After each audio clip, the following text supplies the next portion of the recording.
All right. Well, someone lost their mind and said that I should present 50 slides in an hour, and they don't know the level of ADD that I suffer from. So that's probably not going to work, but we're going to try our best.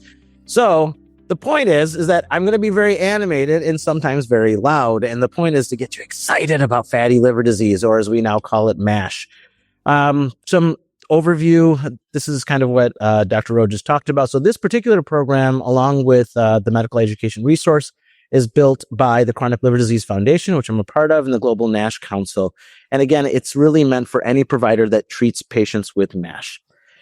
We'll talk about the NIT algorithm that's recommended in routine clinical practice to treat and find patients with advanced liver disease from MASH in the US. And then the 3 phases of management. First, lifestyle. Second, medication. And third, thinking about experimental therapies or clinical trials that your patient might be eligible for. That's me when I was young and beautiful. Okay, disclosures. Those are my disclosures. All right, so hopefully by the end of this, you'll be able to tell me all about epidemiologic impact of MASLD, the use of NITs or non-invasive testing in MASLD. We'll talk about the lifestyle-based treatment. I will tell you ahead of time that I have very strong opinions on lifestyle-based treatment. So I might not agree with the slides, but I've agreed to present them. And I will give you my own opinion at the same time. Again, remember, the opinions are the speakers, not anyone else's. We'll talk about the currently approved treatment for MASH, as well as some of the medicines that are in development. We already talked about this.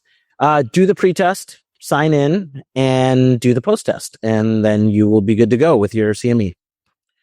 All right, and this particular activity is sponsored by Madrigal. All right, so I think everybody knows that MASLD is a highly prevalent disease, just like obesity, just like diabetes. But I think what's underappreciated is how quickly the prevalence of MASLD is growing. When I first started giving talks as an attending, it was 25%. And over 10 years, it's grown to well over 35%. And in some studies, over 38%. In parts of Chile, it's growing by 2% every year, right? So this is a very, very rapidly growing disease. And when we think about the more dangerous version of MASLD, MASH, that can lead to advanced liver disease, cirrhosis, liver cancer, the prevalence is really high. 5% sounds like not that much. But that's 16 million people in the US, according to recent census data. And you can see that it really affects all over the world, right? 5% is pretty average across the world, but there's parts of Latin America where it's up to 7%. And it's not just adults, right? Look at the prevalence in pediatric patients in South America. 25% of patients of kids in South America have MASLD. And, there's going to be a significant portion of them that have that more dangerous version. And when we think about who has the most dangerous versions of MASLD and who are most likely to have it, the reason they changed the name from NASH to MASH is to recognize this disease is metabolic dysfunction-associated.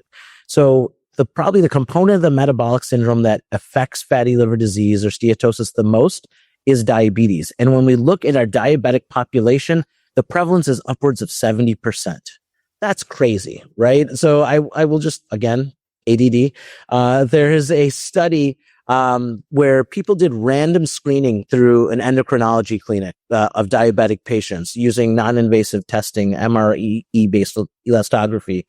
And 14% of patients that were just randomly screened in a diabetes clinic had advanced fibrosis, so bordering on cirrhosis. 6% of them had undiagnosed cirrhosis. And just in this study, research study, they found 2 people with liver cancer undiagnosed and 1 person with gallbladder cancer. Imagine if we were doing that all around the world, right? So it just shows that there's a very high prevalence, and it's not just fat in the liver, it's people that have life-threatening diseases from it. And again, the growth of MASLD in the diabetic population is similar to the growth of diabetes as itself, just rapidly growing, and obesity over time. All right. Now, these two diseases are really interrelated. I don't want you to think that, hey, diabetes causes MASLD or MASLD causes diabetes. It's really both of those two things. It's a synergistic relationship, if you will. So people that have MASLD, hepatic steatosis, they have increased insulin resistance. They have increased risk of atherogenic dyslipidemia and increased risk of cardiovascular disease. The same is also true that the presence of diabetes drives MASLD, right, as you've kind of seen. So think of this, that's why it's not NAFLD anymore. It's not just non-alcohol related, it's metabolic dysfunction associated. So when we think about long-term outcomes, especially mortality for patients with MASLD, when we're talking about just pure MASLD, just fat in the liver, the entire spectrum, the death rate is the last bar on that graph. You can see that it's 17 per 1,000 person years. And that is higher than the death rate in the general population at 8. But what are the things that cause death in patients with MASLD? The majority is cardiovascular death, and that's the green bar there. They also die from extrahepatic cancer. So when we think about that, what is that? Those are obesity-related deaths, obesity-related metabolic disease and obesity-related cancers. And there is an increased signal of liver-related death, but 60% of the increased death rate for patients with MASLD is caused by cardiovascular and metabolic disease. Now, the story changes when we think about MASLD cirrhosis. So now we see that the death rate compared to the general population at the bottom is exceedingly high, 10 times higher than the general population. But what are they dying from? They're dying now from liver-related death. So the idea is that early in MASH or MASLD, it's cardiovascular death and metabolic death, right? Or obesity-related. And then later in MASH, when you have more advanced fibrosis, the death is caused by the liver. Okay, and this is old data actually from 2018, just showing that metabolic syndrome itself is associated with mortality. This is part of what drove the definition of metabolic syndrome X right back in the day. So you can see that once you achieve 3 components of metabolic syndrome, your mortality is incredibly increased, a threefold increase. And that's looking at survival probability. The other thing that's really interesting, you could create this same graph and look at the probability of having advanced fibrosis in the liver. The more components of metabolic syndrome you have, the more likely you are to have advanced fibrosis of the liver. Okay, and fibrosis is ultimately king, unfortunately. So when we're trying to find the clinical outcome that is the best predictor of liver mortality, it's fibrosis. At early stages of fibrosis, stage 0 or stage 1, the increase in mortality is mild. But at stage 2, there's this inflection point, and suddenly there's this exponential rise in mortality once you hit the later stages, stage 3 and stage 4. So that's why fibrosis being the predictor, that's the thing we want to target the most. And we do know that if you can cause the fibrosis to get better, that the patient has less bad outcomes. So this was data from the STELLAR-4 trial, which was a clinical trial looking at simtuzumab, as well as data from the NASH CRN, probably the best characterized clinical database of patients with NASH. And what they found was that if patients had fibrosis regression, either by natural history or by medication in the clinical trial, they were far less likely to have liver-related events, including liver decompensation, liver transplant, and death. So improving the fibrosis is associated with improvement or decreased rates of liver-related poor outcomes. So that obviously is why we need to be able to determine who has fibrosis.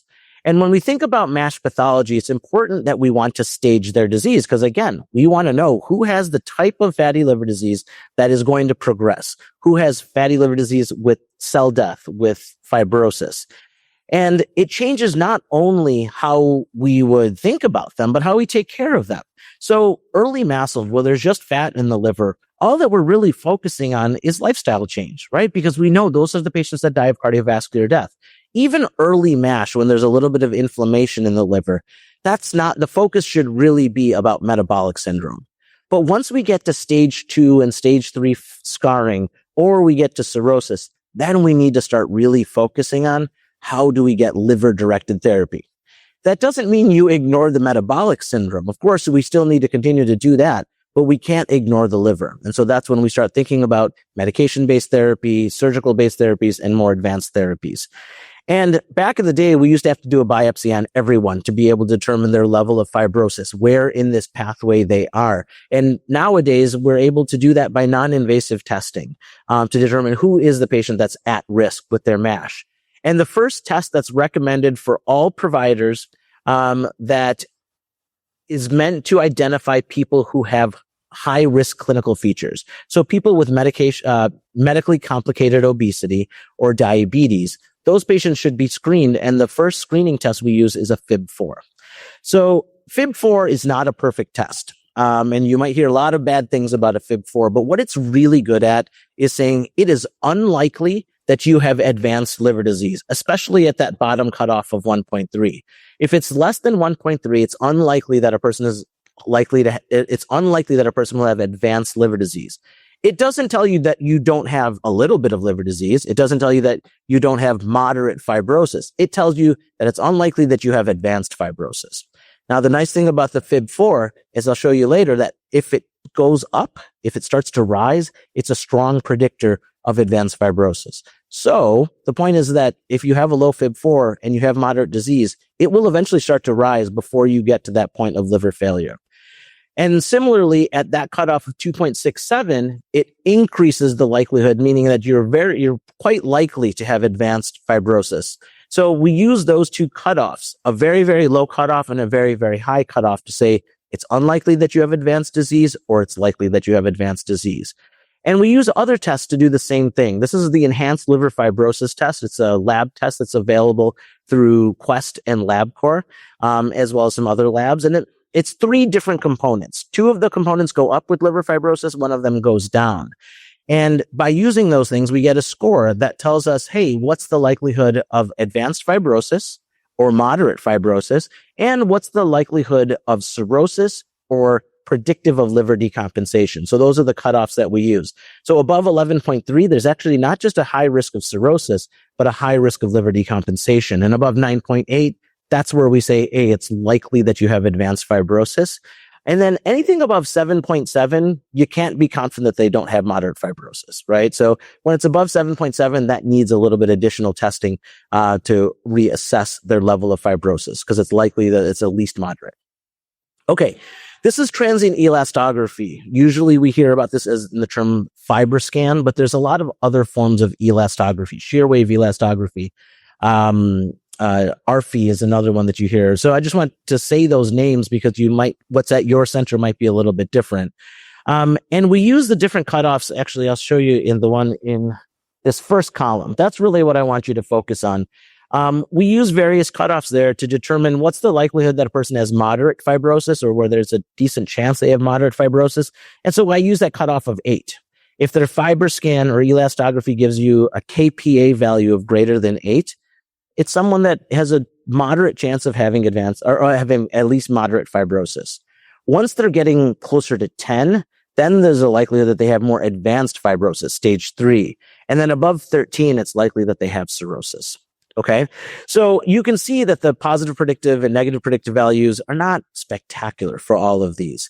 But it's the negative predictive value that can be of use when you see that, at the very, very high level. So again, use this for what it's worth. It's very unlikely that you have advanced liver disease, or there's a very strong chance you have advanced liver disease. And as we've gone through these various tests, you start to pick up a little bit more resolution at picking the in-between stages, right? So FIB-4 is yes or no, right? ELF has some granularity to it. FibroScan probably adds a little bit more. And then the best test is probably MR-based elastography. This has been shown to have a 95% accuracy compared to liver biopsy. And what we use is a MR elastography cutoff of greater than 3.6 as detecting advanced fibrosis. So this is a technology that's available at Rush at our main campus.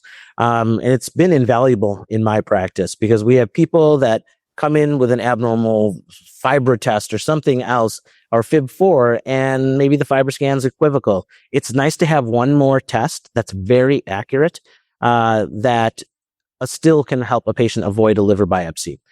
Just an aside, we were talking about some of the clinical trials that have been done that have shown really high placebo rates in NASH. One of the reasons for the high placebo rates in NASH clinical trials is sampling variability from biopsy. When you do a biopsy, you sample 1/50,000th of the liver. And we know that if you sample 2 areas of the liver at the same time, that biopsy can vary by 1 stage of fibrosis 40% of the time. So it's not a perfect test. The nice thing about MR elastography is that you get to sample multiple areas of the liver. So in some ways, clinical trials, these companies are thinking about, is there other ways that we could assess fibrosis? And we'll talk about that a little bit later. Okay. Not only NITs helpful in, actually, we're going to talk about that right now. Not only are NITs helpful at determining the level of fibrosis, they can measure our assessment. They can assess our response to treatment. So this is a study that looked at FIB4 and changes in the FIB4, as I alluded to determine what the likelihood was of developing liver-related events such as liver decompensation. And in the top blue, you see that those are the people with high baseline FIB4s. If their FIB4 increased, their risk of decompensation was higher. That's the solid bar. Versus if their FIB4 decreased, it went down. So that's the dotted bar. And you can see that for the indeterminate FIB4 as well as the low FIB4. Obviously, their baseline FIB4 is the biggest driver for their likelihood of having a liver-related event. Whether your FIB4 increases or not, if you start off in a low range, it's unlikely. And even if your FIB4 gets a little bit better, if you start off in a high range, you have a high likelihood of having a liver-related event. So again, FIB4 is not just a marker of fibrosis, but in this context can be a marker of prognosis. And then this is looking at it with elastography, looking at people with a high elastography value of greater than 10, a low elastography value of less than 10 in terms of advanced fibrosis, 10 to 19 as the intermediate, and greater than 20, which is associated really with cirrhosis and portal hypertension. And you can see that as your liver stiffness measurement, your FibroScan value increases, your likelihood of survival decreases. Right. So this is looking at mortality. And actually what's interesting is the CAP score, controlled attenuation parameter, is something we get during the FibroScan that measures liver fat content. So the level of steatosis, and actually the level of steatosis was also associated with survival. So it's just an interesting thing that we can now use these non-invasive markers to not just guess outcomes, but to guess mortality. ELF shows a similar outcome. And this is actually what ELF was created for, to determine who's going to decompensate. And so you can see that when your ELF is greater than 9.8, you have a much higher risk of progression to cirrhosis. This is of survival free of cirrhosis. And that's looking at the baseline hazard ratio, versus the change in the hazard ratio, or change from your baseline ELF. So again, kind of continuing that same pathway, this is looking at clinical trial data and saying, what does the MRI do? So like I told you, there's clinical trials that are just biopsy based, and they're not always the best outcomes because the placebo rates are so high. So people have looked for other markers that are better predictors. And the old Flint trial, which was obeticholic acid for fatty liver disease for NASH, what they found was that if your MRI PDFF, which measures liver fat, if that decreases by 30%, then you're far more likely to have histologic improvement. So now MRI PDFF decrease of 30% is actually one of the secondary outcomes in many of the upcoming clinical trials. And again, we see that now in the resmetirom trial, the Maestro NASH trial that led to resmetirom's FDA approval.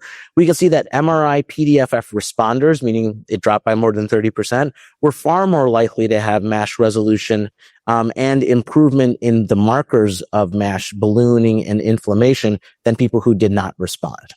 So it's nice. Biopsy is becoming more and more obsolete, which is what we want.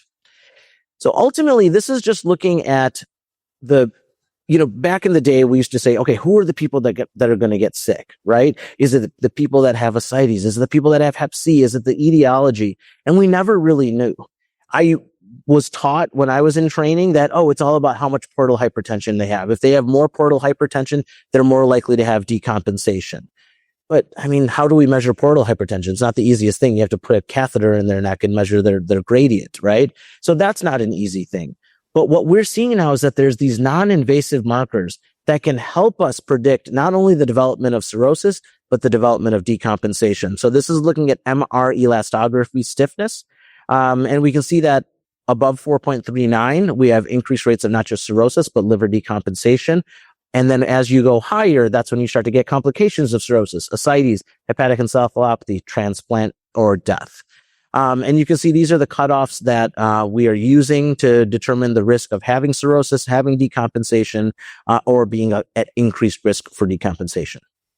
All right. So what is the overall goal for treating patients with fatty liver disease, right, or MASLD? First, we want to find the high-risk population, and that's defined on the left. This is the ACE 2022 guidelines, which were published in conjunction with the AASLD.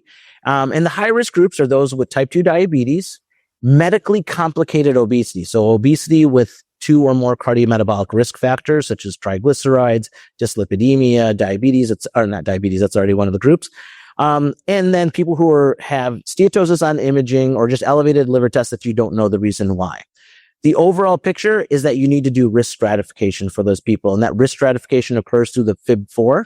If your FIB4 is intermediate, you need some secondary tests, and then the management is based on the risk of the patient. This is kind of like the histology slide that I showed you. If you're low risk, your focus should be on metabolic syndrome treatment. You can't ignore these patients, right? It's great that their liver didn't get sick, but if they die of cardiovascular disease or right heart failure from their untreated sleep apnea, you're not doing the patient any good. So it's important that we make the referrals and we do the screening that's required to treat metabolic disease. If they're high risk, then obviously they need to come and see one of us, and we need to start thinking about how do we better stage this patient? Do we need to do additional testing, or what type of treatments would they be eligible for? And then again, if they're indeterminate, that's kind of where we need to do the work to really figure out how high their risk is. So this is the AASLD practice guidelines. This is where I'm going to go into a little bit more detail about that screening pathway. So if a person is considered high risk, and I will include, in addition to what was in the ACE guidelines, I'll include people who have a first degree relative with MASH cirrhosis. They have a 12-fold increased risk of developing advanced liver disease from MASH. The other group that's included in the guidelines are people who drink a moderate amount of alcohol. I'm not saying excessive alcohol use. I'm talking about within the CDC guidelines of what's considered safe. Moderate use can greatly increase the risk of an advanced fibrosis in people who have baseline MASH. So that's another group that should be screened. And you screen them with the FIB4. If the FIB4 is less than 1.3, those people can remain in their primary care or endocrinology settings. And the idea is that you repeat the FIB4 every 1 to 2 years if they're diabetic or have less than 2 cardiovascular risk factors, or every 2 to 3 years, if they have greater than 2 cardiovascular risk factors, or every 2 to 3 years if they have less than 2 and don't have diabetes.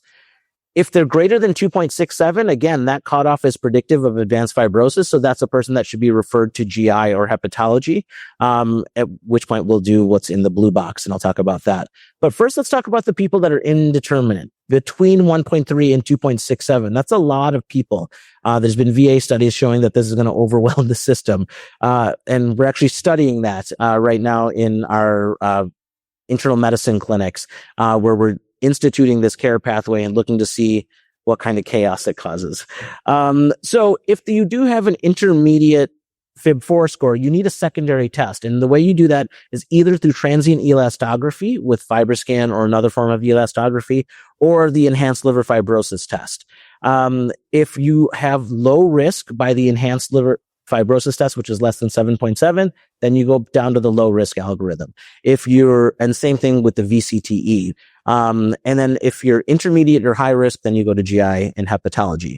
The cutoffs we're using, less than 8 would be considered low risk for a VCTE, and less than 7.7 would be considered low risk for an ELF score.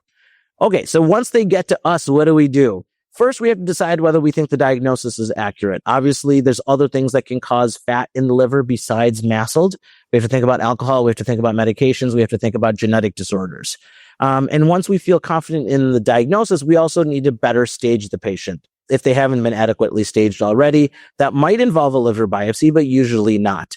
And then we like to treat them based on their level of fibrosis. If there's not a lot of fibrosis, it's metabolic syndrome management. And then as that fibrosis increases, so does the intensity of your therapy. Obviously, once they hit stage 4 or cirrhosis, that's when we need to focus on cirrhosis-based screening and cirrhosis-based management. Okay, so these are the cutoffs that we're using to detect advanced fibrosis and or detect cirrhosis. So for the FIB4, Above 2.67 is indicative of advanced fibrosis. That's where you have to worry. And above 3.5 or so is where you worry about cirrhosis. For the ELF, greater than 9.8 is advanced fibrosis. Greater than 11.3 is cirrhosis. Again, 12 and 20 for the VCTE. The reason I'm kind of glossing over these is that there's no way in heck you guys are going to remember this. But there is an AASLD guideline that's freely available on the website that has all of this information for non-invasive testing and what cutoffs are recommended. And MRE is also included there. Okay, so how do we take care of these people? The first step is lifestyle management. So when Dr. Rowe and I got to Rush, one of the first things she insisted on, and this was, part of our debate last year, was that I get training in obesity medicine, and that we work as a center that focuses on the metabolic health of these patients. So I have very, very strong opinions on weight loss, diet, physical activity, etc. And some of the components of the slides I might agree with, some of them I won't. But overall, the principle is the same, is that you can't ignore it. Right? It is our job as GI and hepatology providers. We are now in a metabolic space. 30% of the population, 35% of the population has MASLD. We will see these patients. 16 million people will have MASH. These patients will be in our clinic, and we have to take good care of their metabolic health as well as their liver disease. So, different thresholds have been set for what might be most effective. And first, in terms of weight loss, generally it's considered that 5% weight loss improves steatosis, 7% improves inflammation, and then to get fibrosis improvement or fibrosis regression, you really need about 10%. The diet that's been studied the most for MASH is the Mediterranean diet, which consists of lots of healthy plant or fish-based fats, low glycemic index or complex carbohydrates, and fruits and vegetables. One of the things that's probably not included in here that needs to be included in order to induce weight loss is protein intake. So you need a high protein diet in order to facilitate weight loss. That's really the nature's version of Ozempic.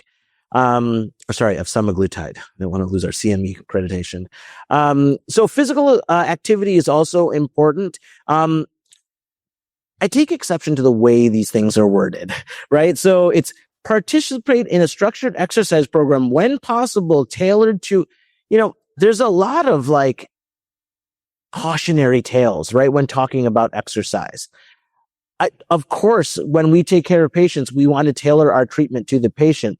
But it's almost like you're scared, like these recommendations are almost scared to recommend exercise for our patients, right? It's about meeting patients where they are. If the only thing that your patient can do is lay in a chair and lift their legs up and down, have them do that 20 times an hour, right? So we shouldn't be afraid to give recommendations for exercise. And we should be aggressive with it because it probably is the most effective thing other than diet that they can do to not just improve their liver disease, but improve their mood, improve their metabolic health, and just improve their life in general. So be aggressive with exercise, so with the obesity medicine data would say that it takes roughly 300 minutes of moderate intensity exercise to induce weight loss and closer to 400 minutes to maintain that weight loss due to the physiological response that occurs once you lose weight. Coffee is the liver superfood. So it's been shown that coffee in a dose-dependent way can reduce the risk of advanced liver disease, especially in the alcoholic liver disease population and in the MASLD population. So if you drink a lot of coffee, I'm not saying I'm one of those people, but if you do, you're in good shape. Again, this is not the Frappuccino, ultra sweet coffee from Starbucks. This is black filtered coffee. Okay. So again, this slide is meant to say how much evidence is there behind a low-fat diet versus a Mediterranean diet versus keto versus low carb. All of that is unimportant. I'm going to say that very clearly. The diet you're using is unimportant. It's only about what your patient will actually do, right? If your patient loves intermittent fasting and they have a tremendous response to that, don't say, no, you should do a Mediterranean diet. That's what's working for them, right? If Mediterranean diet works because it's most flexible for patients, that's what it should be do because ultimately weight loss is king, right? So if the patient is effectively losing weight and maintaining muscle mass on a particular diet, that's what they should be going with. We do have to know that things like ketogenic diets that are high in fat can increase LDL cholesterol. Low carb diets can, especially when they're not associated with, they have been associated with a slight increased mortality, and low fat diets have been associated with sarcopenia, right? Meaning losing muscle mass. So you just have to tailor it. And if you're not sure exactly what to do, there's a whole group of obesity medicine providers in the Chicagoland area that you can refer the patients to. Most of us don't have time to do obesity medicine. And trust me, that's coming from an obesity medicine doctor that over time has had a clinic that's so full that I can't do it. And I rely on our APPs that are spectacular at it, right? And so we don't always have time, but there are people in this area, especially in Chicago, that have that ability. And so that's what we need to do. In general, there's really good data from Harvard looking at the effect of hyper-processed foods, right? So they did a study, a feeding study, where they looked at the same number of calories and the same macronutrient content, right? Here, talking here about changing the macronutrients, low carb, high fat, low fat, etc. But they took the exact same macronutrients and exact same calories, and people who had hyper-processed food gained more weight and had more metabolic complications, right? So thinking more and more about food that you make at home or that with ingredients that you can recognize that are not filled with preservatives is probably important. Okay, so looking at the Mediterranean diet, the one caveat I will give to this, the Medina trial, which is the largest study of the Mediterranean diet in patients with NAFLD, didn't show really a significant benefit over a low-fat, high-carb diet. So again, it's about what works for your patient. But the Mediterranean diet is effective for a lot of people, and it's been shown to reduce liver stiffness, improve insulin resistance, and reduce the fatty liver disease index. Intermittent fasting is really popular. Naomi Perella is the director of the medical program at our bariatric center, and she's also, I believe, the chief medical officer for one of the most common or one of the most popular intermittent fasting apps. And so she's really an expert with this stuff. And one of the things that intermittent fasting can do, at least the thought behind it, it's not that strong in terms of data, is to improve metabolic flexibility, right? So that when you're not eating anything, that your body goes into burning protein and burning fat. And that then you eat and you go back to burning carbohydrates because that's the preferential energy source. But if all we're doing all day is only eating a carbohydrate heavy diet, that we lose the ability to burn protein and fat, because when we have carbohydrates, we release insulin, and that causes a downregulation of the lipolytic machinery, right? So in order then when you eat fats and you eat other nutrients, your body has to make the proteins again to do lipolysis. So that's the big idea behind intermittent fasting. There's lots of different types of intermittent fasting. There's the alternate day where you restrict calories on one day and then you eat normally. There's the weekend diet, as Ali said, the YOLO diet. So it's during the week you eat, in a healthy calorie restricted way, and on the weekend you go crazy. Time restricted eating, that's the more common form of intermittent fasting, where it'll be 16 hours on, 16 hours not eating, 8 hours eating. So it was shown that intermittent fasting could reduce liver stiffness and liver steatosis in some small studies. Weight loss medications are a critical component of the treatment of MASH. The treatment of obesity, which leads to MASH. I have to be careful what I say because we're having this debate later on, and Dr. Rowe might use my words against me. But weight loss is key, right? And so if you have agents that can help weight loss, it's going to help the fatty liver disease. And so there's a lot of medications, orlistat, phentermine are some of the older medications, but still very effective. Not on here is phentermine and topiramate, which is also used as a combination medication that's been shown to have nice weight loss properties. And then we start getting into the GLP-1 therapy and the GLP-1 GIP therapies, which have kind of revolutionized the obesity field. But the other thing we have to start thinking about is alternatives. Either the patients don't tolerate those medications, they can't get access to them, which we'll talk about later. But endoscopic weight loss, like done by Chris Chapman at Rush, is an exceedingly effective way to induce weight loss. And there's more and more data that's emerging, especially with sleeve gastrectomy, and gastric balloon in terms of seeing reductions in liver fat and even some reductions in liver stiffness with sleeve gastrectomy. Finally, surgical weight loss is shown to be very effective, and we'll talk about that. In fact, we'll talk about it now. So this is looking at MASH resolution with bariatric surgery. And this is both with sleeve gastrectomy and Roux-en-Y gastric bypass. Gastric bypass is a little bit more effective in causing MASH resolution than sleeve gastrectomy, but both are pretty effective. And it's really depending on how much weight you lose.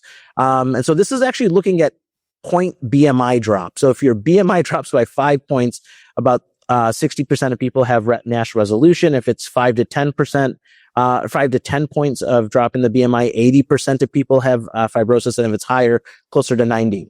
I will give the caveat that this group, Lassalle et al. In France, they have the best outcomes for any bariatric surgery trial that I've ever seen. It's not the same with all of the trials. The other thing that's important here is that you see that their metabolic markers improve. And that's part of the reason why we see that bariatric surgery can actually lead to improved cardiovascular and liver-related outcomes.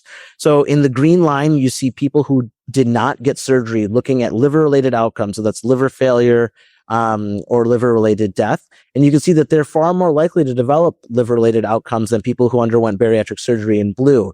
And same thing with cardiovascular events. People who did not undergo bariatric surgery that have MASH were far more likely to have cardiovascular events. And again, this was one of the first trials that was specifically in patients with MASH. Okay, we talked about the fact that you have to optimize their metabolic health, right? So we want to have drugs that can target metabolic health that are also friendly to the liver. For example, statins. Statins are good for your liver, right? That it's not that statins are treating the liver, but though they cause a mild elevation in your liver test, doesn't mean they're bad for the liver. So we need to be able to give statins to treat dyslipidemia as appropriate.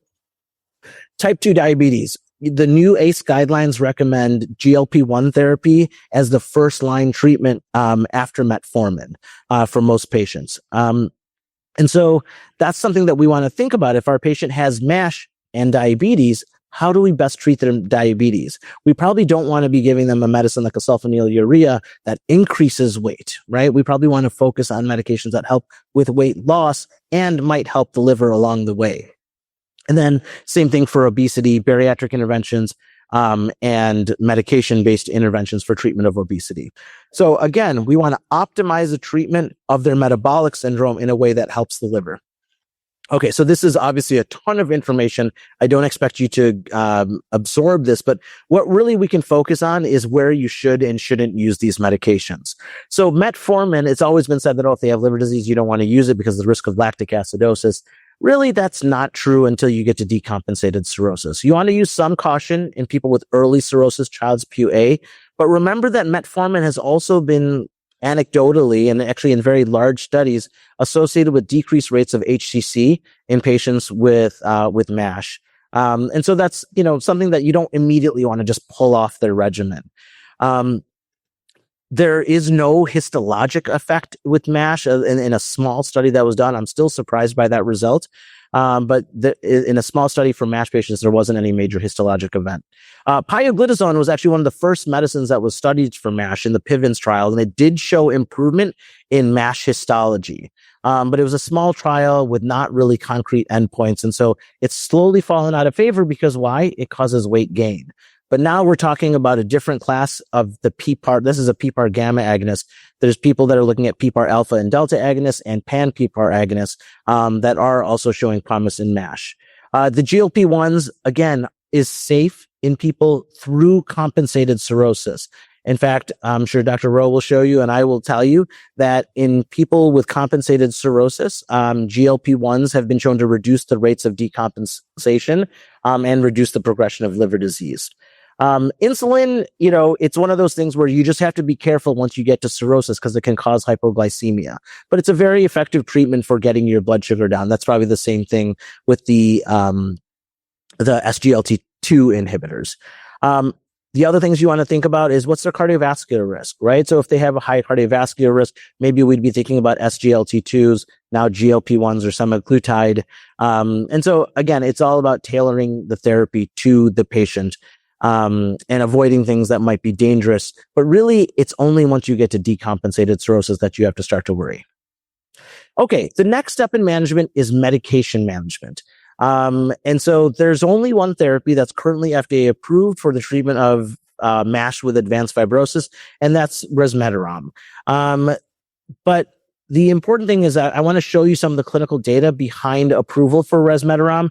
And there's two endpoints that are now the key endpoints for every phase 3 MASH clinical trial. And these are important to remember.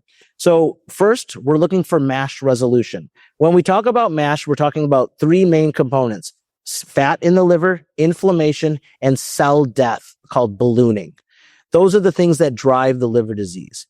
In order to meet the clinical endpoint of MASH resolution, there's something called the NAFLD activity score, and all of those three components are graded from 0 to 2 or 0 to 3. In order to get MASH resolution, all of the components need to go down to 0 or 1 for inflammation, and ballooning with cell death, that's the number one predictor of progression, that has to be a 0.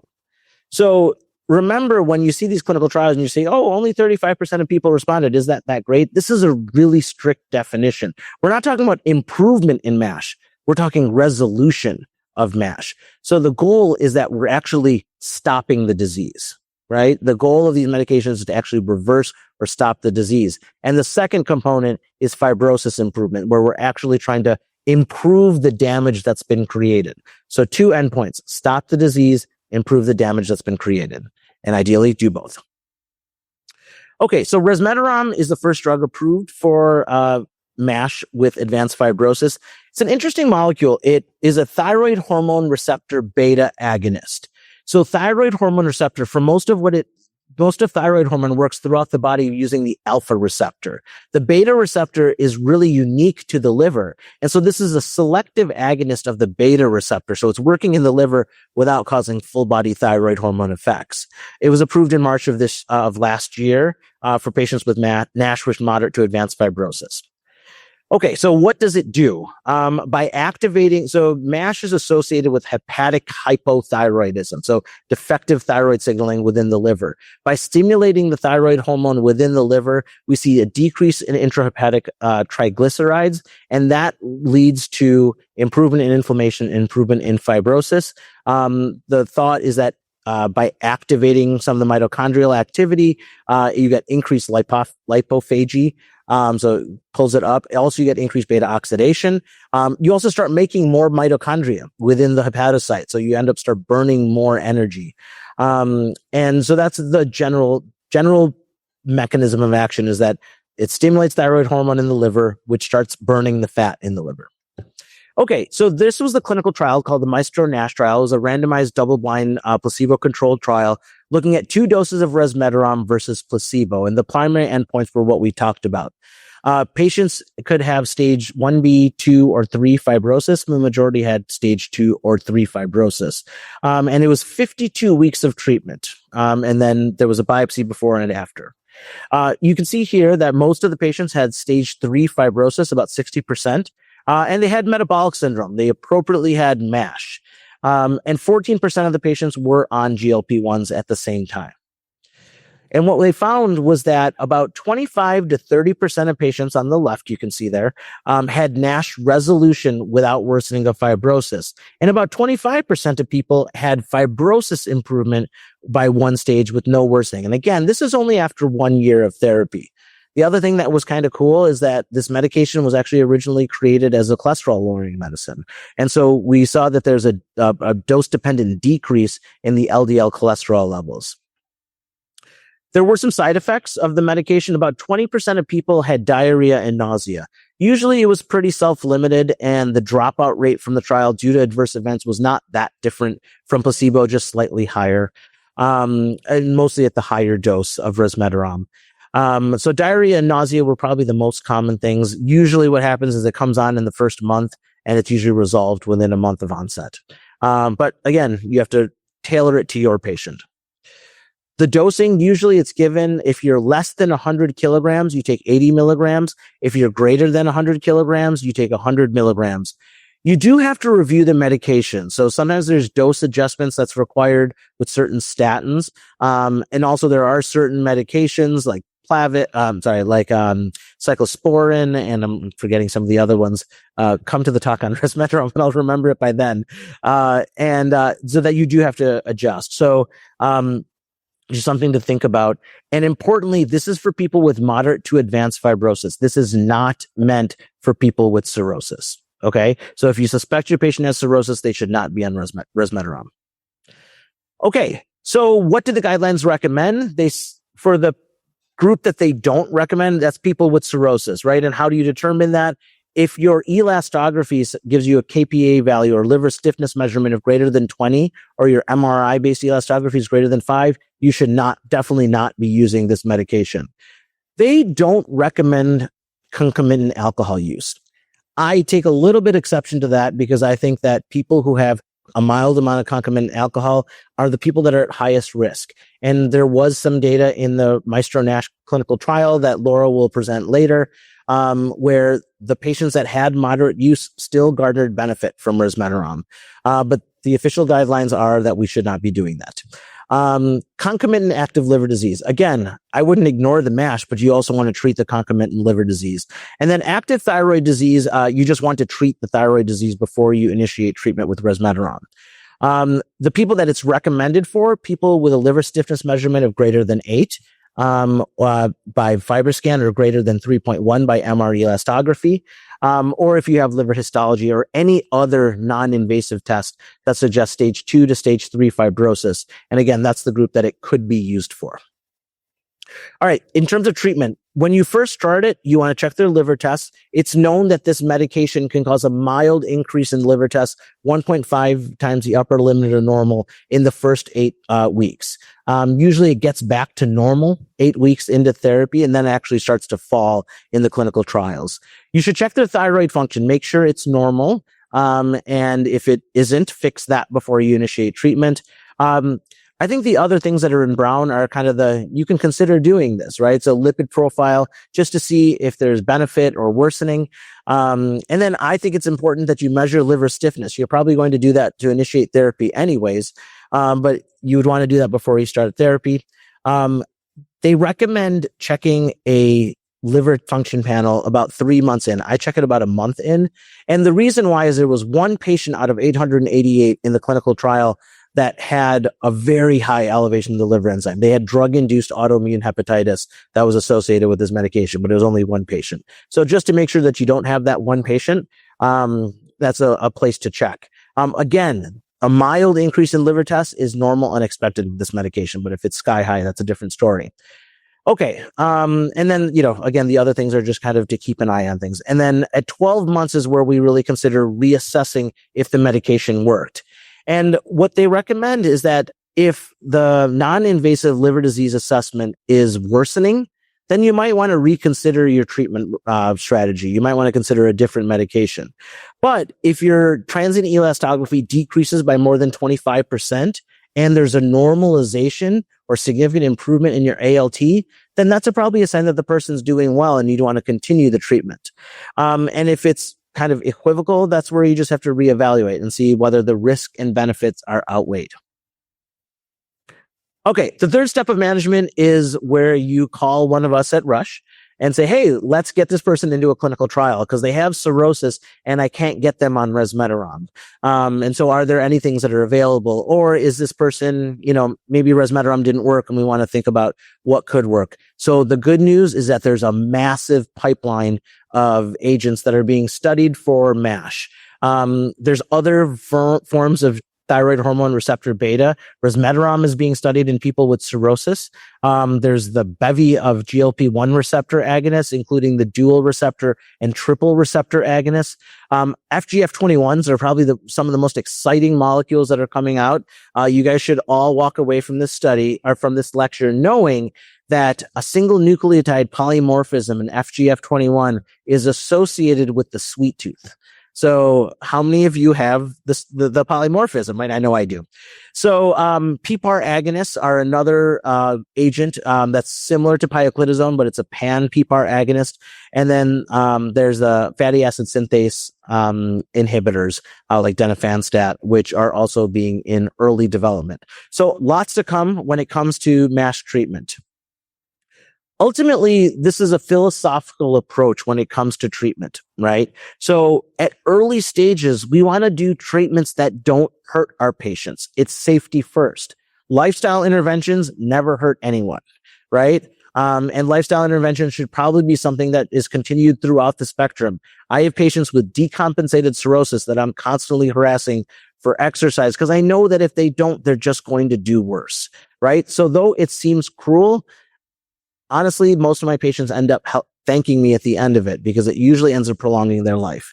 But in the early phases, right, we don't want to put them on medications that can hurt them or cause side effects. So we would focus on lifestyle. But once we start getting towards the more advanced liver disease, right, to F3 fibrosis, that's when we start thinking about, hey, yeah, certainly medications, but would this person be a good candidate for bariatric surgery, right? Because I don't have a big window. Once they get to cirrhosis and portal hypertension, bariatric surgery is not an option anymore.